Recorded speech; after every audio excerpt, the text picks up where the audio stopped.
At nasa Campo Crame pa rin po si Mav Gonzalez. Mav, ano ang latest dyan sa kinalalagyan mo, Mav?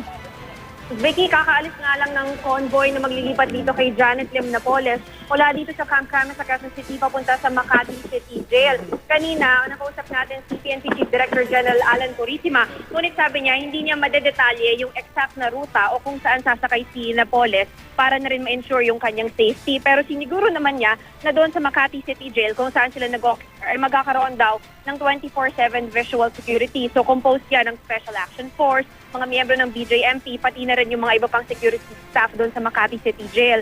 Kanina naman sabi ni PNP spokesman Senior Superintendent Ruben Sindak, kanina raw bago umalis itong Napoles sa Camp Crame ay nag-run sila ng ilang test kagaya ng ECG sa kanya para masiguro ang kanyang kaligtasan. Sasamahan rin siya ng isang doktor doon sa sasakyan kung alin ang magdadala sa kanya doon sa City Jail. At pagdating naman nila doon nga sa Makati ay magra-run ulit sila ng test para masiguro yung kanyang safety. Kaya naman daw medyo nagtagal kasi kung maaalala natin mga 10 PM dumating na sila Secretary Rojas at Secretary Lacerda dun sa Camp Crame. Kaya medyo nagtagal bago siya naalis kasi talagang gusto raw nila masiguro yung kalusugan nitong si Napoles pati na rin yung traffic situation kasi gusto nga naman nila the fastest possible na ruta papunta sa jail para maiwasan na rin yung mga aberya.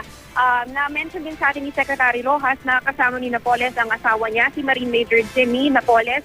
Hindi naman natin specified kung merong ibang opisyal ng gobyerno na sasama sa convoy niya. Kanina, naitanong din natin kay Secretary Mar Rojas kung saan magsistay itong si Napoles pagdating niya sa Makati City Jail. Sabi niya, base sa kanilang ocular inspection, maayos na secure naman sa area at ilalagak siya sa isang regular detention cell. Ang sinabi pa nga ni Secretary Rojas kanina ay hindi naman daw kailangan ng isang linggong interior decorating doon para lang ma-ensure na maganda o komportable yung tutuloyan nitong si Napoles. Sa ngayon, binabagtas natin yung EDSA. Nandito tayo sa may Ortigas intersection, papunta nga ng Makati. At kasama natin dito sa convoy mga miyembro ng media, pati na rin yung security detail ni Napoles na composed ng PNP, ng SAF, pati na rin ang mga ilang miyembro ng BJMP. Vicky?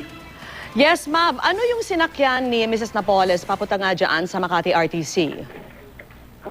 Vicky, yung mismong sinakyan ni Napoles ay hindi siya dinisclose ng PNP o ni Secretary Mar Rojas para na rin daw ma-ensure yung safety niya. Pero among dun sa mga lumabas dito sa Camp Crame ay merong mga SUV at meron nga rin isang puting coaster na reported ay doon sasakay si na Attorney Lord Nakapunan, pati na rin yung pamilya ni Janet Napoles na bumisita sa kanya sa Camp Crame. Ma'am, pinapakita natin sa telebisyon ngayon yung live na kuha ng convoy nga na sumusunod dito nga kay Janet Lim Napoles. Mukhang mahaba-haba ang convoy na ito. Mga ilang sasakyan ito, Mav? Vicky, yung mismo dun galing sa Camp Crame, yung kasama talagang convoy nitong si Janet Napoles, siguro mga nasa around 10 cars yan. Pero dahil nga pati yung mga kasamahan natin sa media ay nagbabantay, I would say siguro mga nasa 30 na sasakyan itong bumabagtas ngayon sa EDSA kasama nga ng convoy ni Janet Napoles, Vicky. So Mav, tuloy-tuloy lang ito, no? Walang tigil ito. Oo, tama yan, Vicky. Dire-diretso to papunta ng Makati City Jail. Ayaw nila ng stopovers. Ayaw nila na maipit sa traffic. Ini-ensure nila yung safety dahil baka raw pagka mahinto yung sasakyan, sinasabi nga ni Napoles na meron daw threat, may mga banta sa kanyang buhay. So, iniiwasan nila na mahinto siya for a long period sa isang lugar, Vicky. Aha.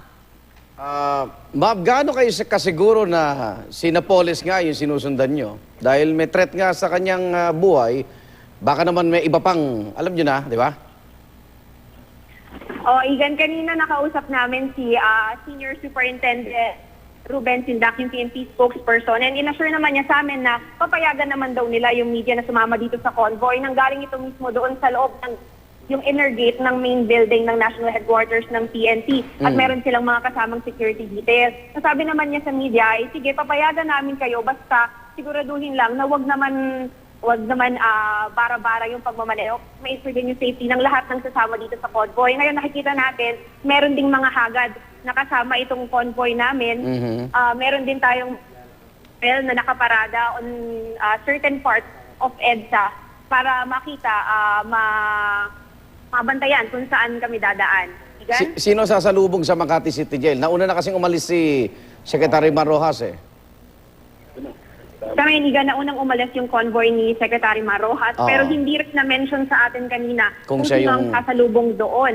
Pero ang sinabi nila sa atin, sigurado raw na sinecure nila yung area bago pa man umalis yung convoy ni Janet Napoles. Nandiyan nga daw yung BJMP, yung Special Action Force, pati na rin yung iba pang security staff ng Makati City Jail to ensure na magiging ligtas yung pagka-transfer dito kay Napoles. Igan? Ma'am, binanggit mo kanina na kasama niya no, yung kanyang asawa na si dating Captain Jimmy Napoles. May impormasyon ba tayo kung kasama rin niya ang kanyang 4 na anak? Sa ngayon, Vicky, wala pa tayong natatanggap na confirmation. Although merong mga reports kanina na kasama nga yung buong pamilya niya. So merong anak, pati yung kanyang asawa dito sa loob ng Camp Crame. Pero ang kinonfirm pa lang sa atin ni Secretary Marojas na kasama niya talaga sa convoy sa pagka-transfer sa kanya ay ang asawa niyang si dating Marine Major Jimmy Napoles. Vicky? Aha. Nagkaroon ba ng pagkakataon ng media na masulyapan ang kalagayan ni Mrs. Napoles o ang kanyang pamilya? Kanina, Vicky, hindi na tayo pinahintulutan na pumasok ng main building nitong Camp Crame. So we are just relying on the statement ni Secretary Marojas, pati na rin nila Director General Alan Purisima. Sinabi kasi nila na after i-run yung mga test, kagaya nga ng ECG, blood pressure test, ay maayos naman daw yung kalagayan ni Janet Napoles. At dinagdag pa nga nila na mukha daw kalmado yung itsura ni Janet Napoles bago siya ilabas doon sa Camp Crame. Vicky? Saan kayo, Ma'am, ngayon sa mga sandaling ito? Sa ngayon, Vicky, nandito tayo sa may Guadalupe, papunta ng Makati City Jail. Medyo nagsikip lang ng traffic dahil merong mga trucks na nakahambalang dito, mga concrete mixers nandito sa daan. Pero medyo mabilis naman, pinapauna naman ng mga private vehicles itong convoy nga. Siguro dahil napansin din nila na meron tayong mga kasamang pulis at meron tayong mga kasamang hagad na nakabantay sa convoy, Vicky.